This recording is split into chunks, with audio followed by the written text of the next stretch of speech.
ज़िदनी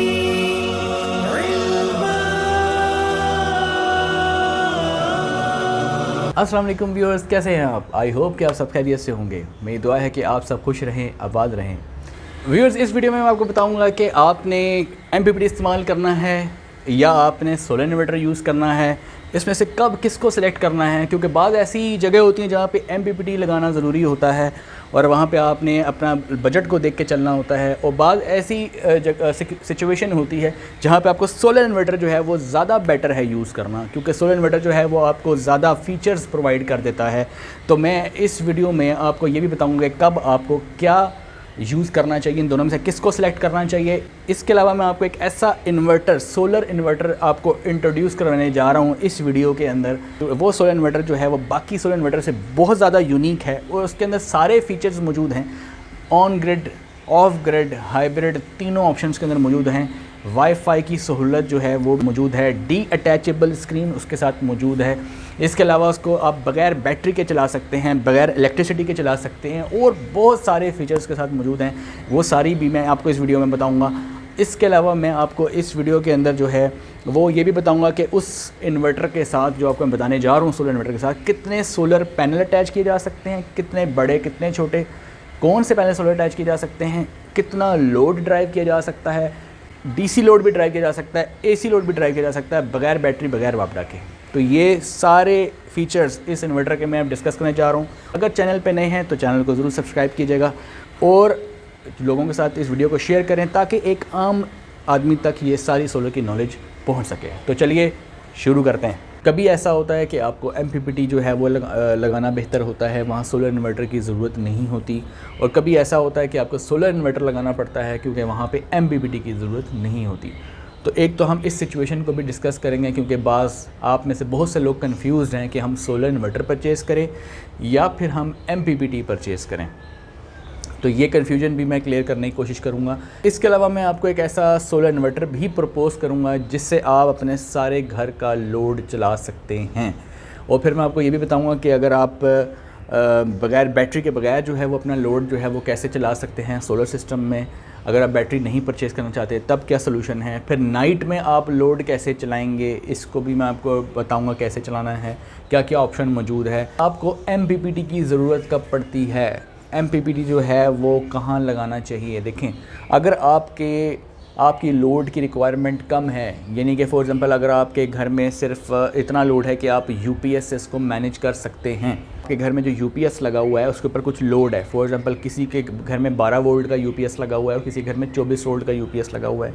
12 volt का जो UPS होता है वो तकरीबन 4 से 5 पंखों के लिए होता है मैक्सिमम, और जो 24 वोल्ट का यूपीएस होता है वो तकरीबन 10 से 12 पंखों के लिए होता है। तो अगर उस यूपीएस को ही आप यूज़ करना चाहते हैं और आप एक्स्ट्रा एक्सपेंस नहीं करना चाहते, आपका बजट लिमिटेड है, तो आपको मैं ये मशवरा दूंगा कि आप एमपीपीटी का इस्तेमाल करें। Maximum power point tracking MPPT जो डिवाइस है वो आप यूज़ करें। इस डिवाइस से आप अपने सोलर पैनल्स को अटैच कर सकते हैं और अपनी करंट जो आपकी बैटरी है, एक है या दो है, 12 वोल्ट का सिस्टम है या 24 वोल्ट का सिस्टम है, उन बैटरीज़ को आप सोलर से चार्ज कर सकते हैं। डे टाइम में आप सोलर से फ़ायदा उठा सकते हैं, यानी डे टाइम में आप उस बैटरी भी चार्ज कर सकते हैं और लोड भी घर का एसी ड्राइव कर सकते हैं। जो यूपीएस का लोड है, अगर वो आपने लेकर जाना है सोलर पर डे टाइम में, और नाइट में आप चाहते हैं कि वापडा पर शिफ्ट हो जाए और ऑटोमेटिक हो जाए, अगर आप चाहते हैं ऑटोमेटिक शिफ्ट हो जाए तो आपको हाइब्रिड एमपीपीटी का इस्तेमाल करना पड़ता है। और अगर आप जो है वो कहते हैं कि हम खुद इसको कंट्रोल करना चाहते हैं तो फिर आपको एक चेंज ओवर स्विच साथ इंस्टॉल करना पड़ता है और एमपीपीटी जो है वो नॉन हाइब्रिड इस्तेमाल करना पड़ता है, राइट। तो ये तो है कि अगर आप अपने यूपीएस को ही यूपीएस का लोड सिर्फ उस पर डालना चाहते हैं। लेकिन आपको जैसे कि पता है व्यूअर्स के जो हैवी लोड होता है, जैसे फ्रिज है, मोटर है, एसी है, एयर कंडीशन है, मिसाइल मोटर है, या फॉर एग्जांपल आपकी आयरन है, ये जो सारे बड़े बड़े लोड हैं ये आप यूपीएस पे ड्राइव नहीं कर सकते, बल्कि आपको एक इन्वर्टर की ज़रूरत पड़ेगी। इन्वर्टर अगर आप लेते हैं नॉर्मल किसी कंपनी का तो वो वारंटी में नहीं आते, प्योर साइन वेव नहीं होते, राइट। तो ऐसे इन्वर्टर्स जिस पे 2000 वाट लिखा हो, जैसे मिनी कार इन्वर्टर कहलाते हैं, छोटे जिस पे 2000 वाट लिखा होता है, 1000 वाट होता है, 1500 वाट होता है, 3000 वाट होता है, लेकिन वो प्योर साइन वेव नहीं होते, ये प्रॉब्लम होती है। तो अल्टीमेटली अगर हैवी लोड आपने चलाना हो तो आपको सोलर इन्वर्टर की ही ज़रूरत पड़ती है। तो व्यूअर्स, इस वीडियो में मैं आपको एक ऐसा सोलर इन्वर्टर इंट्रोड्यूस करवाने वाला हूँ इस वीडियो में, जो कि बग़ैर बैटरी के भी काम कर सकता है, बग़ैर वापडा के भी काम कर सकता है, और इसके अलावा बैटरी के साथ भी काम कर सकता है, लिथियम आयन बैटरी के साथ भी काम कर सकता है। इसके अलावा on grid, of grid, hybrid, तीनों तरीक़ों से इसको इस्तेमाल किया जा सकता है। इसके अलावा मोटर, फ्रिज, आयरन, एसी चाहे 1 टन का हो, 1.5 टन का हो, इसके अलावा मिसाइल मोटर, इसके अलावा घर का सारा लोड, पंखे, लाइट्स, जो कुछ भी है, ये सारा का सारा लोड जो है वो आप इस इन्वर्टर के ऊपर डाल सकते हैं। लेकिन ये याद रखिएगा कि आपने लोड जो रेंज है उससे बाहर नहीं निकलना।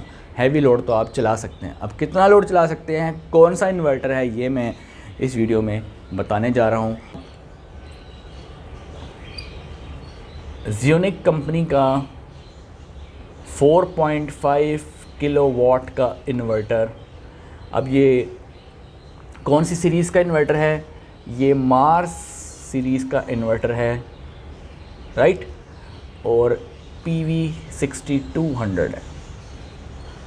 यानी आप इसके साथ 6200 वाट तक के पैनल लगा सकते हैं, 6200 वाट तक के पैनल लगा सकते हैं। छोटे पैनल भी लगा सकते हैं, बड़े पैनल भी लगा सकते हैं। यानी अगर आपके पास 150 वाट्स के पैनल हैं, 180 वाट्स के पैनल हैं, वो भी लग सकते हैं। अगर आपके पास 280 वाट्स के पैनल हैं, 380 वाट्स के पैनल हैं, वो भी लग सकते हैं। अगर आपके पास 550 या 550 की रेंज में, 450 की रेंज में या 600 की रेंज में कोई पैनल है तो वो भी इसके साथ लग सकते हैं। लेकिन ये ठीक है, ये तो इतने तो पैनल लग जाएंगे इसके साथ, लेकिन इसकी जो सबसे अमेजिंग बात है, सबसे पहले तो मैं आपको वो बताऊंगा कि ये जो ज़ियोनिक का इन्वर्टर है, इसकी जो स्क्रीन है जिसके ऊपर ये डिस्प्ले आ रहा होता है कि कितने वाट्स बन रहे हैं सोलर से, और कितने वाट जो हैं वो बैटरी में जा रहे हैं, और कितने वाट जो हैं वो अगर आपने बैटरी लगाई है, बैटरी नहीं लगाई तो बैटरी तो नहीं होगी बीच में, तो कितने वाट सोलर से बन रहे हैं और कितना लोड पे जा रहे हैं, कितनी जनरेशन है और कितनी कंजम्पशन है, ये एलसीडी के ऊपर नज़र आ रही होती है। ये स्क्रीन जो है आप अपने रूम में अलग से लगा सकते हैं, कहीं भी। फॉर एग्जांपल इन्वर्टर जो है वो आपके किसी और जगह पर लगा हुआ है, आपने पैनल लगाए अपने रूफ टॉप के ऊपर और वहाँ पे एक ममटी थी, वहीं पे ही आपने जनाब अपना सारा सेटअप जो है इन्वर्टर का और बैटरीज़ का, या बैटरी अगर नहीं है तो इन्वर्टर का और बाकी सारी चीज़ें आपने वहाँ लगा दी, राइट। सोलर की जितनी भी एसेसरीज़ थी वो वहाँ इंस्टॉल हो गई। अब वो जो छोटा सा LCD डिस्प्ले है वो आम तौर पे इन्वर्टर के ऊपर ही लगा होता है। यानी अगर आपने ये देखना है कि आपका इन्वर्टर कैसे काम कर रहा है, कितनी जनरेशन कर रहा है, कितनी एनर्जी प्रोड्यूस कर रहा है, कितनी कंज्यूम कर रहा है, तो आपको उस इन्वर्टर के पास जाना पड़ता था। अब आप क्या कर सकते हैं, ये छोटी सी जो LCD स्क्रीन उसके साथ है, सिर्फ एक वायर डालनी है आपने, सिर्फ एक वायर डालनी है इसके साथ। वो वायर जो है वो आप अपने रूम में अगर इसको लगाना चाहते हैं, अपने कहीं लाउंज में लगाना चाहते हैं, कहीं पे भी हैं, तो स्क्रीन अलग से लगा लें और एक वायर इन्वर्टर से लेकर यहाँ तक डाल लें, बस दैट्स इट। ये इन्वर्टर तीनों तरीक़ों से काम कर सकता है, यानी ऑफ ग्रिड भी काम कर सकता है, ऑन ग्रिड भी कर सकता है और हाइब्रिड भी कर सकता है। तो इस वीडियो में हम सीखेंगे कि इन तीनों में क्या फ़र्क है। पहले इन्वर्टर आपको ज़ियोनिक का बताया था, वो ऑफ ग्रिड भी काम कर सकता था, बिल्कुल सही था, लेकिन वो ऑन ग्रिड नहीं था। वो हाइब्रिड था, ऑफ ग्रिड था, लेकिन वो ऑन ग्रिड नहीं था। यानी कि उसको आप नेट मीटरिंग के लिए इस्तेमाल नहीं कर सकते थे, नेट मीटरिंग का ऑप्शन उसके अंदर मौजूद नहीं था, आप ग्रिड को फीड नहीं कर सकते थे। लेकिन ये जो इन्वर्टर है, इसको आप फ्यूचर में जब पाकिस्तान में 4.5 किलोवाट का इन्वर्टर जब नेट मीटरिंग के लिए एनेबल होगा, यानी अलाउ होगा, जब अलाउ होगा तो आप इसको, इसके अंदर नेट मीटरिंग की ऑप्शन मौजूद है, तो आप इसको इसके साथ जो है वो नेट मीटरिंग घर में करा सकेंगे। फिर हम बात कर लेते हैं जी ऑफ ग्रिड। ऑफ ग्रिड का मतलब है कि बग़ैर वापडा के भी आप इसको इस्तेमाल कर सकते हैं। अगर आप एक ऐसी जगह पर हैं कि अगर जो है वो वहाँ इलेक्ट्रिसिटी मौजूद नहीं है, ऐसे गाँव में हैं जहाँ इलेक्ट्रिसिटी मौजूद नहीं है, तो वहाँ पर भी इस इन्वर्टर को डायरेक्ट सोलर पैनल अटैच करें और लोड चलाएं। बैटरी नहीं लगानी, बैटरी भी ना लगाएं। इलेक्ट्रिसिटी नहीं है, नो प्रॉब्लम, ऑफ ग्रिड भी काम करता है। यानी कि डायरेक्ट सोलर पैनल से एनर्जी लेगा, उसको कन्वर्ट करेगा आपका लोड चलाएगा। आप इससे डीसी लोड भी डायरेक्ट ड्राइव कर सकते हैं। इसमें 32 एम्पेयर तक का डीसी लोड डायरेक्ट ड्राइव किया जा सकता है, यानी आपको अलग से PWM चार्ज कंट्रोलर लगाने की ज़रूरत नहीं है। यानी कि फॉर एग्ज़ाम्पल अगर आप MPPT में आप क्या था कि MPPT में एक तो बैटरी ज़रूरी होती है। जब MPPT लेते हैं तो यहाँ होता है सोलर का ऑप्शन और यहाँ पे होता है बैटरी का ऑप्शन। यानी कि अगर आपके ये सोलर पैनल्स लगे हुए हैं तो आपने फॉर एग्ज़ाम्पल ऐसे सोलर कनेक्ट कर देने हैं इसके साथ, और यहाँ पे आपकी एक बैटरी होती है प्लस और माइनस, तो हम बैटरी को बैटरी में अटैच करते हैं। अच्छा, बगैर बैटरी के MPPT काम नहीं करता। चाहे आप सिमटेक का परचेज़ कर लें, चाहे सिनको का कर लें, चाहे पाकटेक का कर लें, किसी भी कंपनी का कर लें, लेकिन बैटरी लाजमी है। और सोलर और बैटरी दो ही कनेक्शंस के साथ होते हैं। हाँ, अगर वो हाइब्रिड है तो उसके साथ फिर वापडा की जो इनपुट है वो भी इसको दी जाती है और आउटपुट UPS से कनेक्ट होती है, राइट। वो तो हाइब्रिड में हो गया। नॉन हाइब्रिड में ये 2 कनेक्शन होंगे और हाइब्रिड में 4 कनेक्शन होंगे, यानी वापडा इन और वापडा आउट। लेकिन आप याद रखिएगा कि आप इससे डायरेक्ट लोड ड्राइव नहीं कर सकते, क्योंकि MPPT जो है वो लोड ड्राइवर नहीं है। ऐसा नहीं है कि इसकी 220 आउट पर आप डायरेक्ट लोड चला रहे हो, क्योंकि ये इन्वर्टर का काम नहीं कर रहा। ये सिर्फ MPPT है, इन्वर्टर नहीं है। अच्छा, अब चलें, अब देखें यहाँ बैटरी ज़रूरी है, यानी बैटरी के बग़ैर MPPT का इस्तेमाल नहीं हो सकता। जबकि ये जो मैं आपको इन्वर्टर इंट्रोड्यूस करवा रहा हूँ, अगर आप हैवी लोड चलाना चाहें, फ्रिज, मोटर, AC जो भी चलाना चाहें, मिसाइल मोटर, तो वो आप MPPT से कैसे चलाएंगे? MPPT से तो आप बैटरी चार्ज करेंगे, तो बैटरी से आउटपुट लेके इस हैवी लोड को ड्राइव करने के लिए आपको एक इन्वर्टर चाहिए होगा। तो वो इन्वर्टर आप कैसे लेके आएंगे? इन्वर्टर ऐसी मार्केट में जो मौजूद हैं वो ठीक है, वो डीप फ्रीज़र भी चला लेते हैं, लेकिन वो प्योर साइन वेव नहीं है, मॉडिफाइड साइन वेव हैं। यानी आपकी अप्लायंसेस में जो डेलिकेट सर्किटरी होती है उसको ख़राब कर सकते हैं, राइट।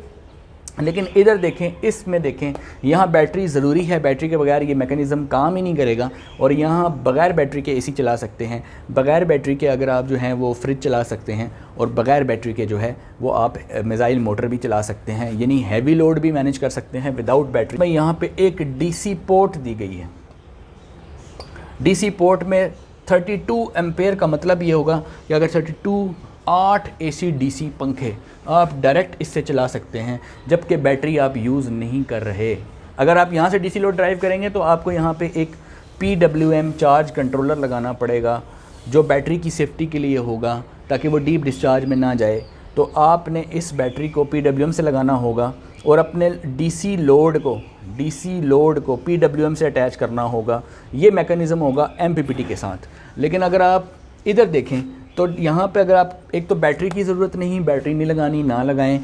DC पोर्ट आपको दे दी गई है 8, यानी आप AC DC पंखे डायरेक्ट ड्राइव कर सकते हैं। 32 एम्पेयर तक का लोड का मतलब है अगर आप आयरन इस्तेमाल करना चाहते हैं, DC आयरन, वो भी आप इस्तेमाल कर सकते हैं। आप DC मिसाइल पंप यूज़ करना चाहते हैं, वो भी कर सकते हैं। आप जो है वो DC कोई भी चीज़, DC लाइट्स हों, DC पंखे हों, कोई भी DC अप्लायंसेस जो घर में DC आजकल फ्रिज आए हुए हैं वो आप यूज़ कर सकते हैं। अब इसकी MPPT जो रेंज है इस इन्वर्टर की, वो मैनुअल पे तो लिखी है 90 से लेकर 450 वोल्ट DC तक, लेकिन मैं आपको ये कहूँगा कि आप इसकी 120 वोल्ट ट्रिगर वोल्टेज कंसिडर करें, यानी कम से कम 550 वाट के 4 पैनल ज़रूर लगाएं, ताकि ये आपको, क्योंकि आप बगैर बैटरी के अगर आप यूज़ करना चाह रहे हैं तो आपको पैनल्स जो हैं वो 4 से स्टार्ट करना चाहिए। ट्रिगर वोल्टेज जो हैं वो आपको 120 के करीब रखने चाहिए, यानी मिनिमम 550 वाट के 4 पैनल इस्तेमाल करने चाहिए। अगर आप बाद में फिर आप इसमें पैनल्स ऐड कर सकते हैं, 11 पैनल तक ऐड कर सकते हैं। अगर आपका बजट कम है, आप ये इन्वर्टर पहले एक परचेज़ कर लें, साथ शुरू में 4 पैनल लगा लें, राइट। अब उसका एक्सपेंस कितना होगा? ये इन्वर्टर है जी 1 लाख, ये इन्वर्टर है जी 1,50,000 का। 4 पैनल आपके जो हैं वो तकरीबन 1,80,000, 1,80,000 में आपके 4 पैनल आ जाएंगे। 4 पैनल आपने लिए, वो 4 पैनल के लिए जो स्टैंड होते हैं वो तकरीबन आपको 12,000 के जो है वो आपको 2 स्टैंड मिल जाएंगे, जिसमें आपने पैनल अपने फ़िक्स कर लेने हैं। यानी आप ये समझ लें कि आपके 4 पैनल जो हैं वो तकरीबन 2 लाख के आ जाएंगे विद स्टैंड, और 2 लाख के साथ तकरीबन 3.5 लाख से आप अपना सोलर सिस्टम स्टार्ट कर सकते हैं। इसमें थोड़ा वायरिंग का और डीबी बॉक्स का भी एक्सपेंस होगा और इंस्टॉलेशन का भी एक्सपेंस होगा, यानी तकरीबन थोड़े से पैसे आप और लगा लें उसमें। तो आप ये देखें कि 3.5 लाख में अगर 50,000 रुपये और ऐड कर लें तो 4 लाख रुपये से आप स्टार्ट कर सकते हैं 4.5 किलोवाट के इस इन्वर्टर के साथ। और जब स्टार्ट करेंगे तो 4 पैनल पे चलेगा क्या स्टार्ट में, ये भी बता देता हूँ। तो पहले स्टार्ट में अगर आप 4 पैनल से स्टार्ट करते हैं तो आप अपना फ्रिज चला सकते हैं, आप अपने फैंस चला सकते हैं, लाइट चला सकते हैं, डीसी लोड ड्राइव कर सकते हैं डायरेक्टली। और अगर आप बैटरी का एक्सपेंस शुरू में ना करें, क्योंकि ये इन्वर्टर की खूबी यही है कि बगैर बैटरी के भी काम कर सकता है। फिर आप में से बहुत से लोगों के ज़हन में ये सवाल है कि भाई नाइट में क्या करेंगे। ठीक है, दिन में तो हम चला लेंगे बैटरी के बगैर, नाइट में क्या करेंगे। तो नाइट में आप वापडा यूज़ करेंगे ऑफ कोर्स, यानी कि डे टाइम में आप सोलर पे रखेंगे और इवनिंग में जो है जब वो सोलर नहीं मिलेगी तो ऑटोमेटिक ये वापडा पे चला जाएगा, क्योंकि इसके अंदर सेटिंग्स मौजूद हैं। इसके अंदर सेटिंग्स मौजूद हैं SUB, SBU और USB, ये तीनों सेटिंग्स इसके अंदर मौजूद हैं। तो अगर आप पहले सोलर फिर वापडा यानी यूटिलिटी और फिर बैटरी तो है ही नहीं, इसको लास्ट ऑप्शन पे रखें। तो पहले सोलर, जब सोलर नहीं मिलेगी तो ऑटोमेटिक किस पे जाएगा, यूटिलिटी पे जाएगा, यानी वापडा पे जाएगा। अगर वापडा इसको ना मिली तो फिर किस पे जाएगा, बैटरी पे जाएगा। तो बैटरी तो है ही नहीं, लिहाजा आप SUB सेटिंग रख लें, पहले सोलर फिर तो दिन में जब इसको सोलर मिलेगी तो ये आपके घर का सारा लोड सोलर पे रखेगा, और जब इसको सोलर नहीं मिलेगी तो फिर ये यूटिलिटी पे चला जाएगा, यानी ग्रिड पे चला जाएगा, राइट। तो ये ऑटोमेटिक काम करेगा, आप इसमें सेटिंग्स कर सकते हैं। अब बात कर लेते हैं कि क्या वाईफाई ऑप्शन इसके अंदर मौजूद है। क्या हम अपने मोबाइल की ऐप के ऊपर कहीं से भी ये देख सकते हैं कि कितनी एनर्जी हमारे घर में बन रही है, कितनी कंज्यूम हो रही है। तो क्या ये एप्लीकेशन वाली सहूलत इसमें मौजूद है? बिल्कुल। इसके अंदर जो है वो यहाँ एक पोर्ट दी गई है, लेकिन उसके अंदर जो डिवाइस है वो आप ख़ुद इसमें इंस्टॉल करते हैं। बिल्ट इन इसके अंदर वाईफाई नहीं होता, आपको एक्सटर्नली उन्होंने ऑप्शन दिया होता है, आप एक्सटर्नली एक डिवाइस परचेज़ करके जो तकरीबन 10-12 हज़ार की रेंज में ऑलमोस्ट मिल जाती है, वो आप इसमें प्लग करके ऐप जो है इंस्टॉल करके अपनी सारी मालूमात जो है कितनी जनरेट हो रही है, कितनी कंज्यूम हो रही है, वो ऐप पर देख सकते हैं। तो आप इसमें 380 वाट के 16 पैनल, 550 वाट के 11 पैनल, 575 वाट के 10 पैनल, 650 वाट के 9 पैनल, ठीक है। और अगर 150 वाट लगा रहे हैं, किसी के पास 180 के या 150 वाट के पड़े हुए हैं, 180 वाट के आप 34 पैनल लगा सकते हैं, और 200 वाट तक के आप इसमें 31 पैनल लगा सकते हैं।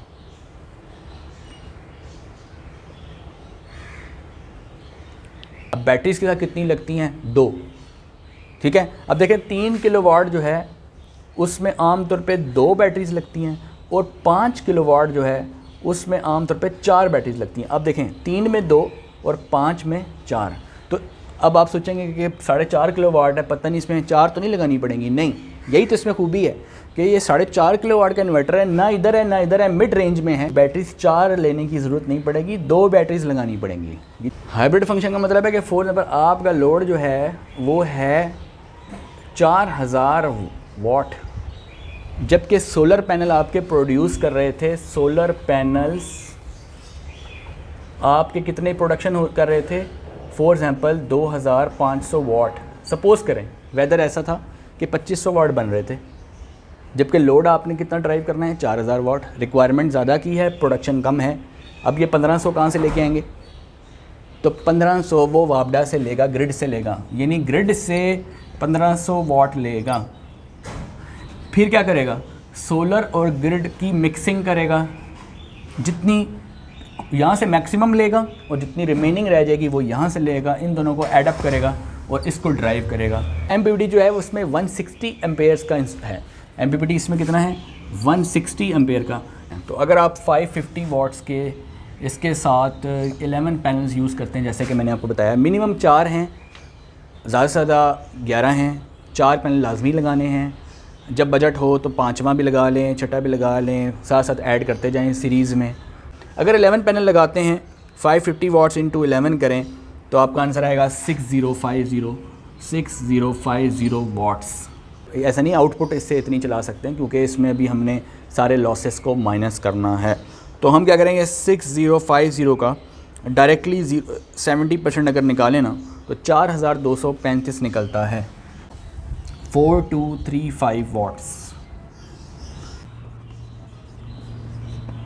कंपनी कह रही है कि इतना, लेकिन आप इसमें बाकी लॉसेस और कुछ एग्जैजरेशंस भी होती हैं, क्योंकि जो बेचने वाला होता है वो तो हमेशा ये कहता है कि ये बहुत अच्छी है, कि ये कर देगी वो कर देगी। जैसे आप शॉपकीपर के पास जाते हैं तो वो कहता है ये एक पैनल लगा लो एसी चला लेगा, एक पैनल लगा लो सारे घर का लोड उठा लेगा। तो इस तरह की बातें जो हैं वो लोग कर रहे होते हैं। लेकिन मैं आपको कैलकुलेशन इसी वजह से सिखाता हूँ ताकि आप कोई बेवकूफ़ ना बना सके, आप अपनी कैलकुलेशन खुद कर सकते हैं। आप मैथमेटिक्स और फिज़िक्स पे अगर आपको ग्रिप है तो आप कोई बेवकूफ़ नहीं बना सकता। आम बंदे को तो ये बात नहीं पता कि 4 किलोवाट का क्या मतलब है। तो देखें 1.5 टन का अगर एसी चलाते हैं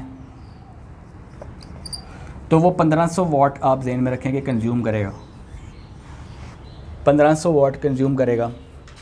और अगर आप उसके साथ जो है वो फॉर एग्ज़ाम्पल आप अपने घर के 10 पंखे 220 वोल्ट वाले चलाते हैं तो 1000 वाट वहाँ चला जाएगा, ठीक है। फिर अगर आप वॉशिंग मशीन चलाते हैं तो वॉशिंग मशीन पर डिपेंड करता है कौन सी वॉशिंग मशीन है, क्योंकि डिफरेंट किस्म की वॉशिंग मशीन मौजूद है। तो आप ज़हन में रखें कि 100 वाट से ऊपर ही होती है, 150 वाट, 200 वाट, 300 वाट, ठीक है। तो इसके करीब कहीं भी हो सकती है। फिर एलईडी डिपेंड करता है कौन से साइज़ की है, वो 100 वाट ले रही है, 90 वाट ले रही है, 150 वाट ले रही है, 120 वाट ले रही है, डिपेंड करता है एलईडी कौन सी है। एलईडी भी आप चला सकते हैं। फिर वाटर मोटर जो है 0.5 हॉर्स पावर की है, 0.75 हॉर्स पावर की है, या 1 हॉर्स पावर की है, या इससे भी ज़्यादा की है, तो ये डिपेंड करता है, राइट। लेकिन आपने अपनी पावर को जो है वो 4 किलोवाट से आगे नहीं जाने देना, ठीक है।